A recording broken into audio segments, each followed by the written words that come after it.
Jerusalem വചനകൂടാരത്തിൽ നിന്നും 3 minute പ്രാർത്ഥന ഇതാ നിങ്ങളുടെ കർണപുടങ്ങളിൽ എത്തുകയാണ്. ഈശോ ശബ്ദ തരംഗമായി നിങ്ങളുടെ ഹൃദയത്തിലോട് സംസാരിക്കുകയാണ്. പുതിയ നിയമത്തിൽ നാവിൻ്റെ ഉപയോഗം വളരെ ശ്രേഷ്ഠമാണ്. അനുഗ്രഹം വിളിച്ചു വരുത്താൻ നാവ് വേണം. പാപം മോചിക്കാൻ നാവിൻ്റെ സ്വരം വേണം. ഗൂദാശ വചനങ്ങൾ ഉച്ചരിക്കാൻ നാവിൻ്റെ പ്രവർത്തനം വേണം. ഇത് അപ്പസ്തോല പ്രവർത്തനം 18-ാം അധ്യായം 10-ാം വാക്യത്തിൽ നമ്മോട് പറയുന്നു. ഭയപ്പെടേണ്ട, നിശബ്ദനായിരിക്കാതെ പ്രസംഗിക്കുക. എന്തെന്നാൽ ഞാൻ നിന്നോട് കൂടെയുണ്ട്. ആരും നിന്നെ ആക്രമിക്കുകയോ ഉപദ്രവിക്കുകയോ ചെയ്യുകയില്ല.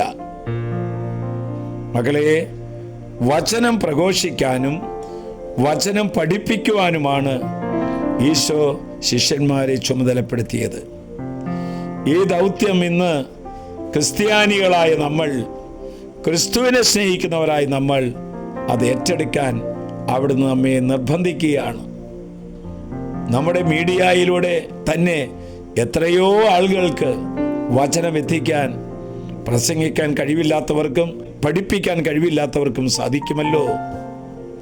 ദൈവം സ്നേഹമാണ്, ദൈവം ക്ഷമിക്കുന്നവനാണ്, ദൈവം കരുണാമയനാണ്. ഇത് നാം പ്രഘോഷിക്കാനും പഠിപ്പിക്കാനും വിളിക്കപ്പെട്ടവരാണ്.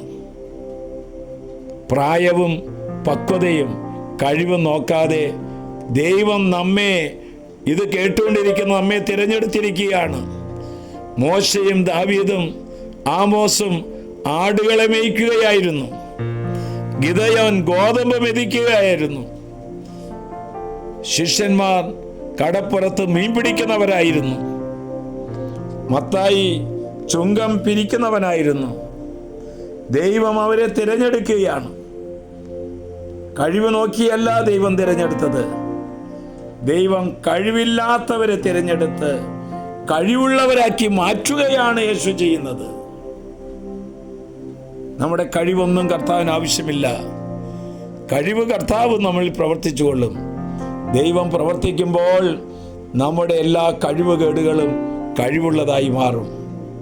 നമുക്ക് ഓരോ ദിവസവും കിട്ടുന്ന തിരുവചനങ്ങൾ അനേക മക്കളിലേക്ക് ഷെയർ ചെയ്യുന്ന കർത്താവിൻ്റെ വചന ശുശ്രൂഷകരായി, പ്രഘോഷകരായി മാറട്ടെ എന്ന് ഞാൻ പ്രാർത്ഥിക്കുകയാണ്.